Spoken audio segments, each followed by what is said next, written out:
Marcus Thompson had exactly $2.37 when he saw the old woman sitting alone on the park bench at midnight.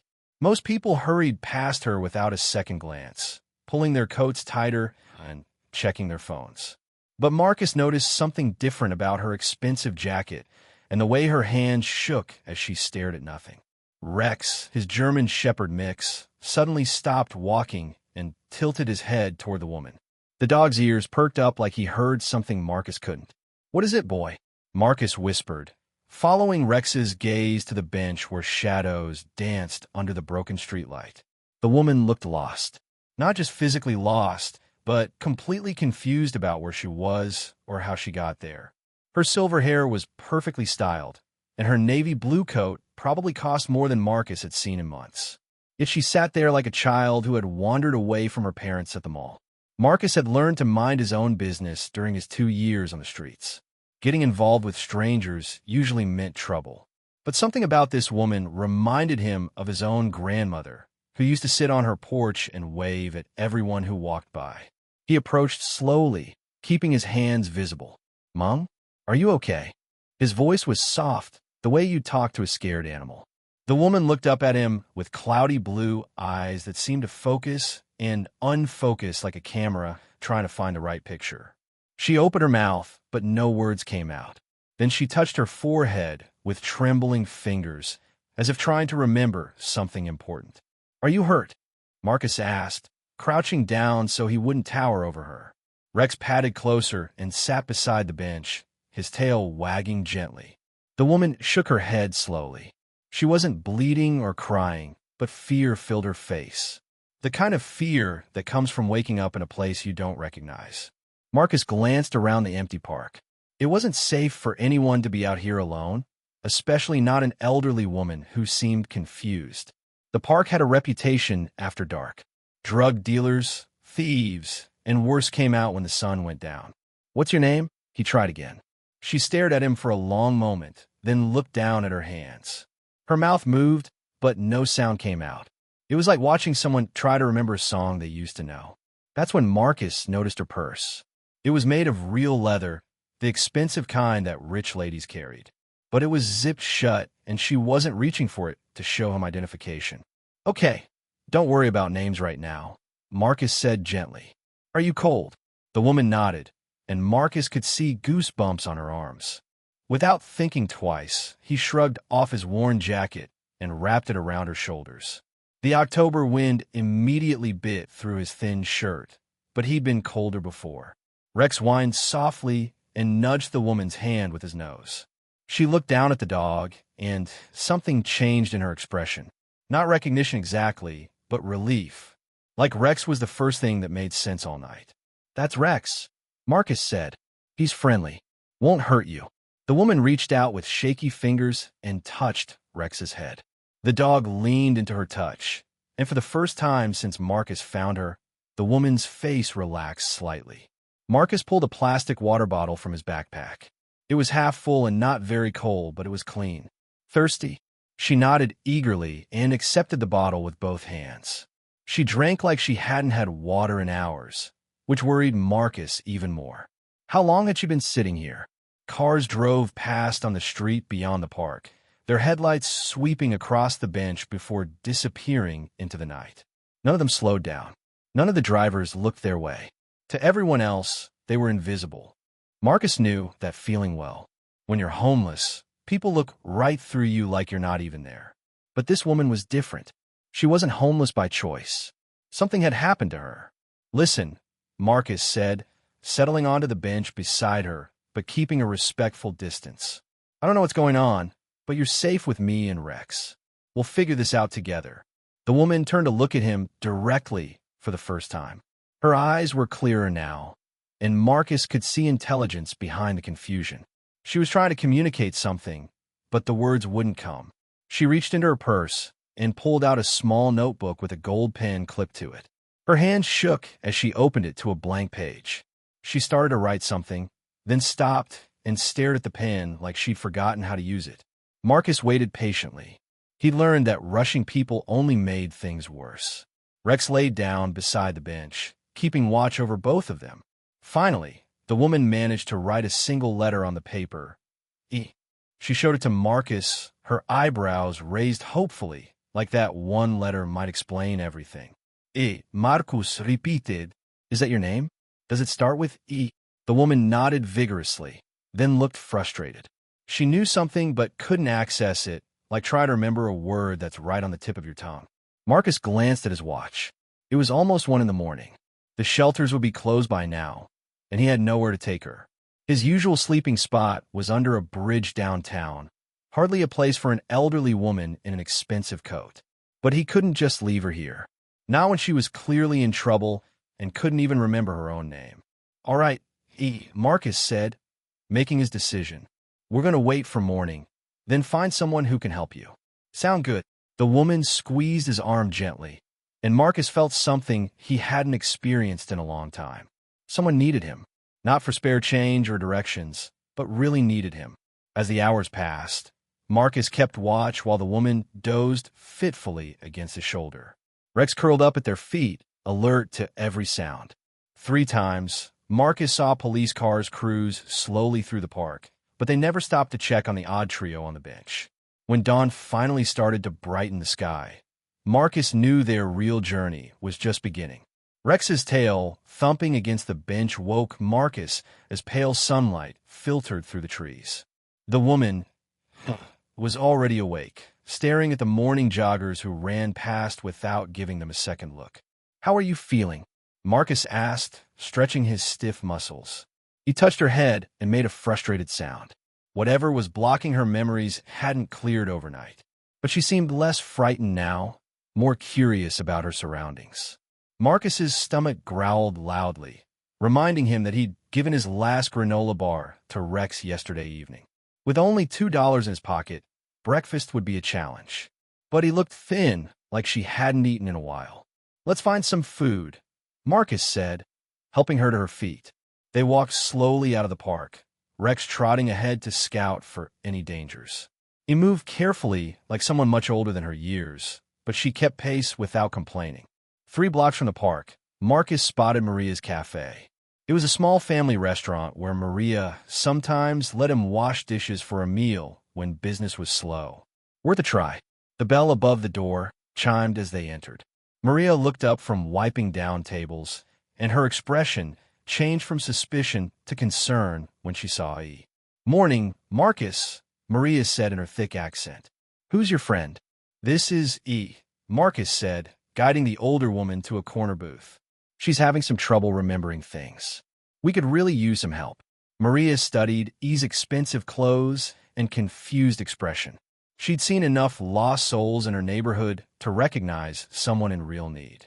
Sit," Maria said, pulling out menus. "I'll bring coffee." E's hands shook as she tried to read the menu, but the letters seemed to dance in front of her eyes. Marcus noticed her frustration and gently took the menu from her. "How about eggs and toast?" he suggested. "Something simple." E nodded gratefully. When Maria brought their plates, she also set down a bowl of water for Rex.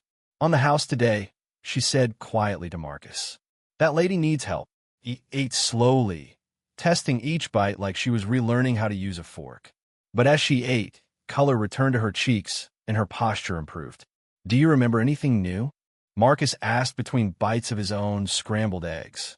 He picked up her pen and wrote "flowers" on her napkin. "You like flowers?" Marcus asked. He nodded enthusiastically, then wrote white ones underneath. It was progress, small but encouraging. Marcus made a mental note to find some white flowers later. After breakfast, Marcus paid with his $2 and thanked Maria. They needed a plan, somewhere they could search for clues about E's identity without drawing unwanted attention. "The library," Marcus told E as they walked down the sidewalk. "They have computers and phone books. Maybe we can figure out who you are." The downtown library was Marcus's second home during harsh weather. The librarians knew him and didn't hassle him as long as he was quiet and clean. Today, Mrs. Patterson was working the front desk. "Good morning, Marcus," she said warmly, then noticed, "And who might this be?" "This is my friend," Marcus said carefully.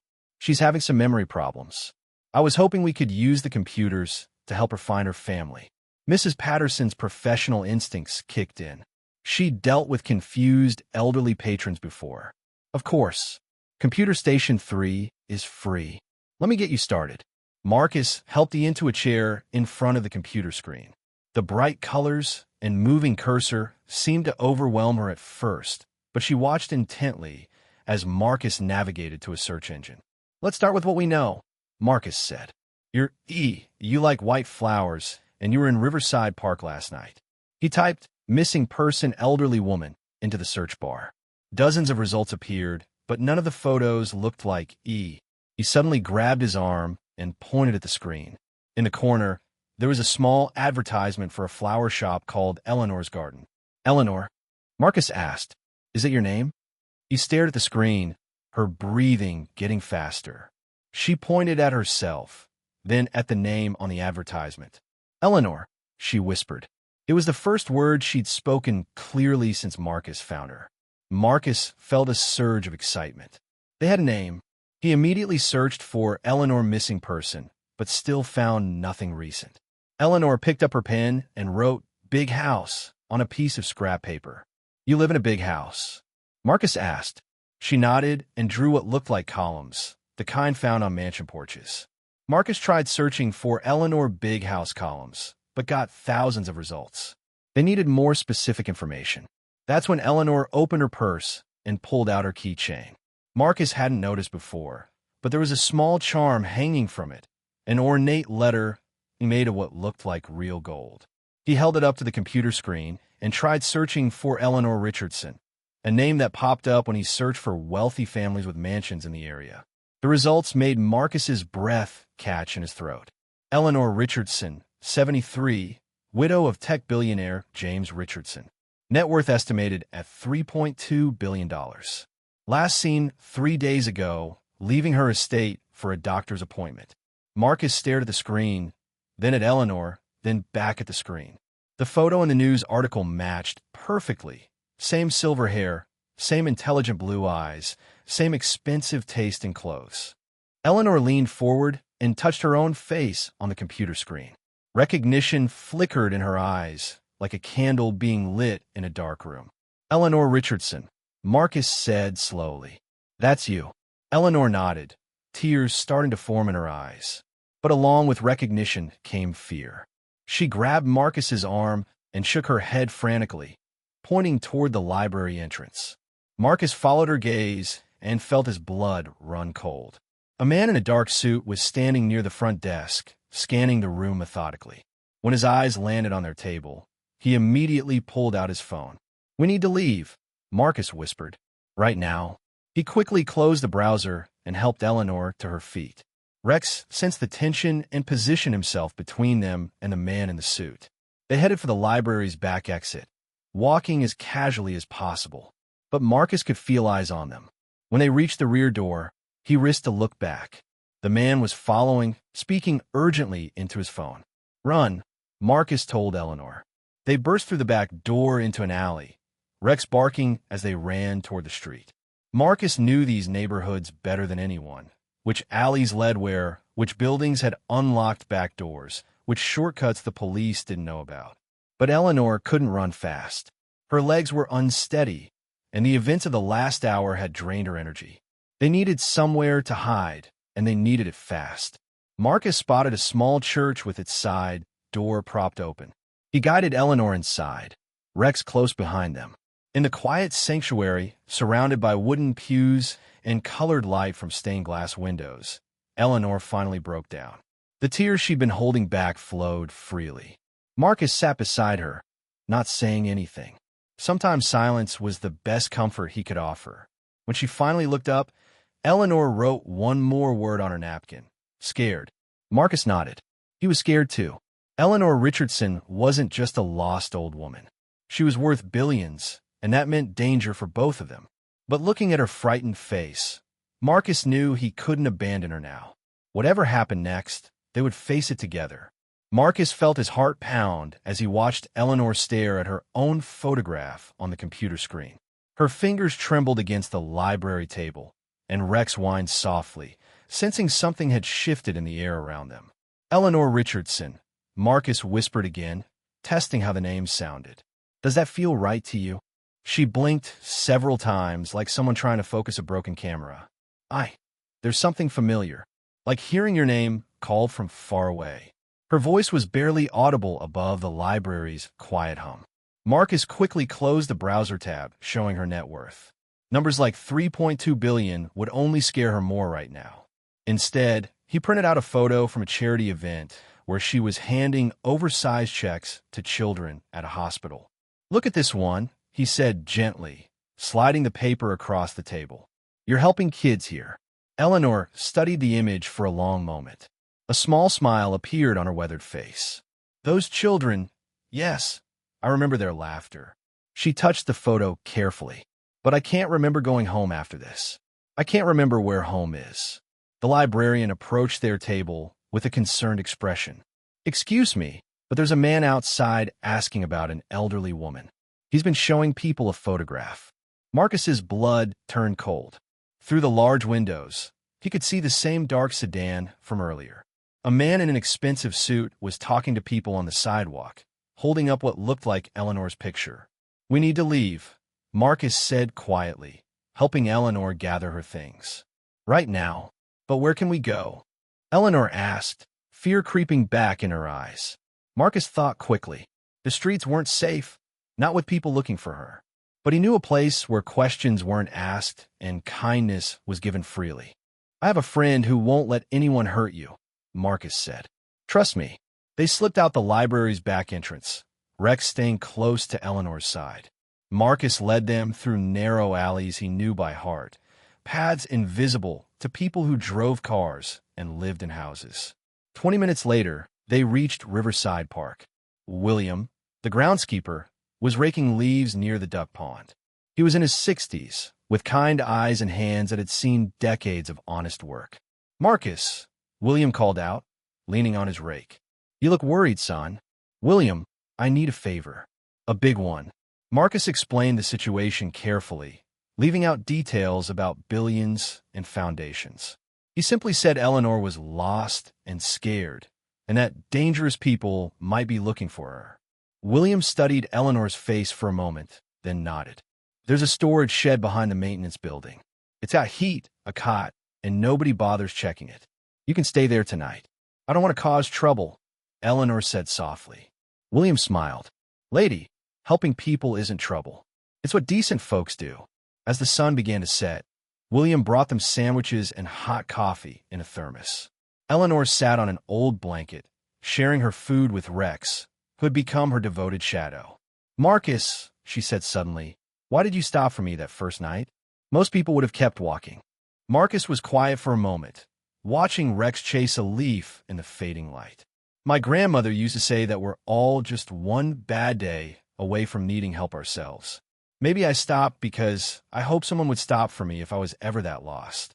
Eleanor's eyes filled with tears. "You've lost people too. My family stopped talking to me when I lost my job and couldn't pay rent anymore. They said I was an embarrassment."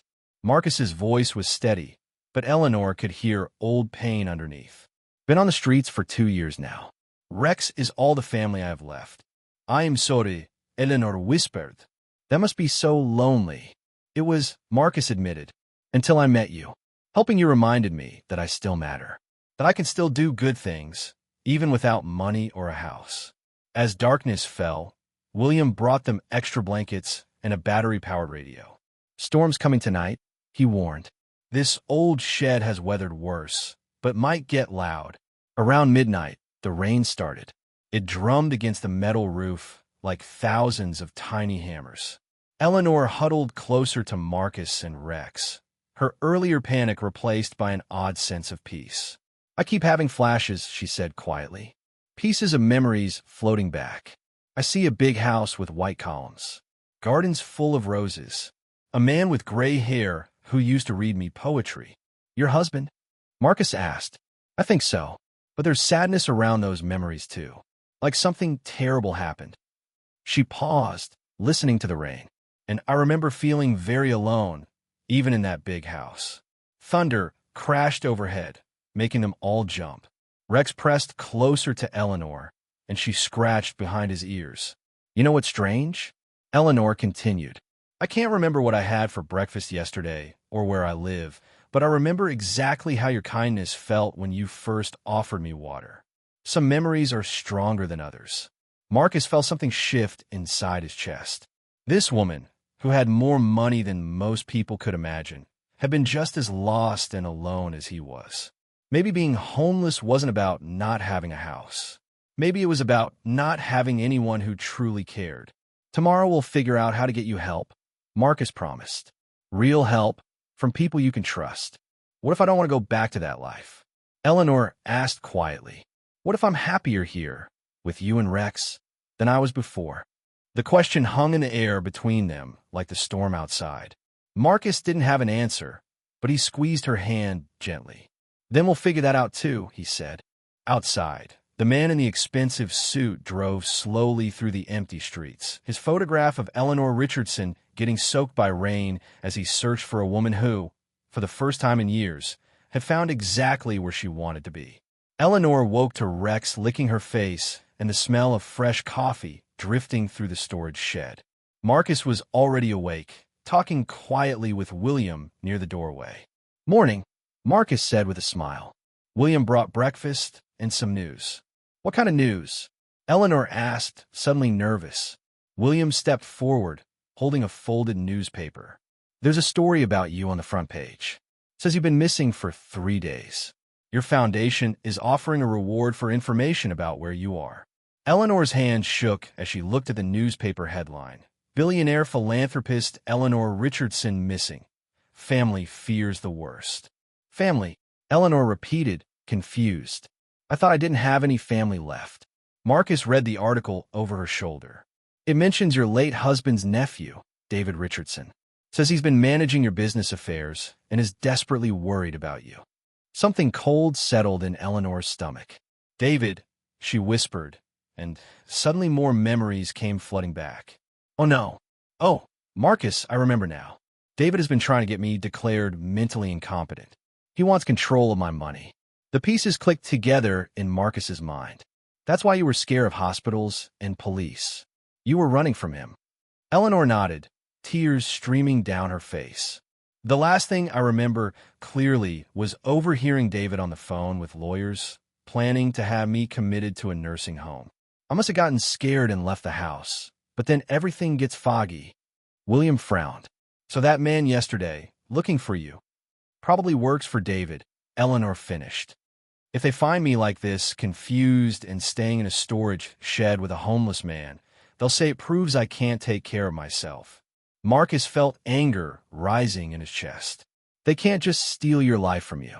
They can if I can't prove I'm mentally competent, Eleanor said bitterly. And right now, I can barely remember my own address. Rex seemed to sense the tension and moved to sit protectively between Eleanor and the door. His loyalty was simple and pure, unlike the complicated greed of the people searching for her. There has to be someone you trust, Marcus said. Someone who would believe your side of the story. Eleanor thought hard, pressing her fingers to her temples. Sarah Chun. She's been the director of my foundation for 10 years. She's honest, and she knows David has been pressuring me to step down. William pulled out his cell phone. What's her number? For the next hour, they tried reaching Sarah, but kept getting her voicemail. Marcus was pacing nervously when Eleanor suddenly grabbed his arm. There's another way, she said. Every year, I give a speech at the Children's Hospital fundraiser. It's tomorrow night. Sarah will be there, and so will dozens of people who know me well. If I can get there and prove I'm mentally sound. That's too dangerous, Marcus protested. David's people will be watching for you. Not if I don't look like Eleanor Richardson, she said with a spark of determination. What if I look like just another homeless person?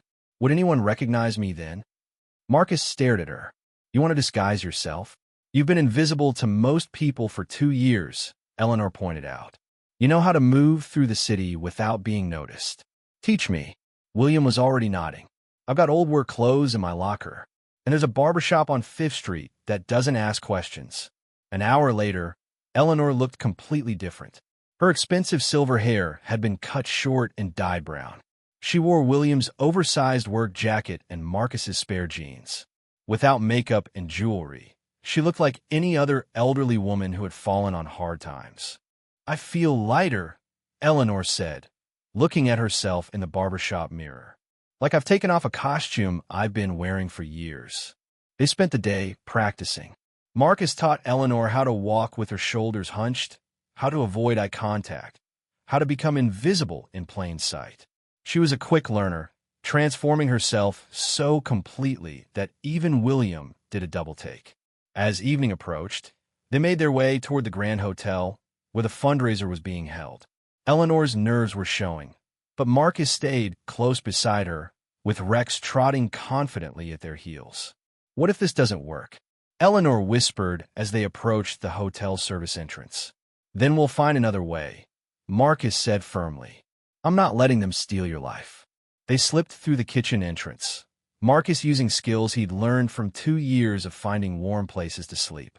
The hotel staff was too busy preparing for the event to notice 3 more people in work clothes. The ballroom was packed with wealthy donors in expensive suits and glittering dresses. Eleanor watched from the kitchen doorway as David Richardson took the stage. "Ladies and gentlemen," David announced, "I'm afraid my dear Aunt Eleanor cannot be with us tonight. As many of you know, she's been struggling with health issues and is currently receiving the care she needs." Eleanor's face hardened. "He's already telling people I'm sick." "Not for long," Marcus said. "Go show them who you really are." Eleanor straightened her shoulders, and for a moment, Marcus could see the powerful woman she had been before fear and confusion took over. She walked into that ballroom like she owned it, which Marcus realized she basically did. "David," Eleanor called out clearly, her voice carrying across the silent room. "I think you had me confused with someone else." The crowd gasped. David's face went white as Eleanor stepped into the spotlight, no longer hiding behind work clothes and hunched shoulders. "I'm Eleanor Richardson," she announced, "and I'm exactly where I choose to be." The room erupted in whispers and camera flashes. But Eleanor wasn't finished. "3 days ago, I was lost and scared on a park bench. Everyone who passed by ignored me completely. Everyone except a homeless man named Marcus Thompson and his dog Rex. They didn't know who I was or what I was worth. They helped me because it was the right thing to do." She gestured toward the kitchen entrance, where Marcus stood frozen in amazement. "Marcus, would you join me, please?" Marcus wanted to disappear, but Eleanor's eyes were steady and sure. He walked into that glittering ballroom with Rex beside him, feeling hundreds of stares following his every step. "This man saved my life," Eleanor continued. "Not because he wanted money or recognition, but because he saw someone who needed help and chose to care. That's the kind of person we should all try to be." Later, after David had been escorted out by security and the crowd had finally dispersed, Eleanor and Marcus sat together on the hotel's rooftop garden. Rex was asleep at their feet, exhausted from all the excitement. "So what happens now?" Marcus asked. Eleanor smiled. "Now I get to choose my own life for the first time in years. And I'd like you to be part of it if you want." Marcus looked out at the city lights, thinking about all the nights he'd spent wondering if anyone would miss him if he disappeared. "Are you sure?" he asked quietly. "Marcus, you saw me when I was invisible. You stayed when everyone else walked away. You're the truest friend I've ever had." As they sat together under the stars, Marcus realized his life had indeed changed completely. But the most important change wasn't about money or houses or recognition from strangers. It was about discovering that he had never been as alone as he thought, and that sometimes the most valuable thing you can give someone is simply the choice to be seen.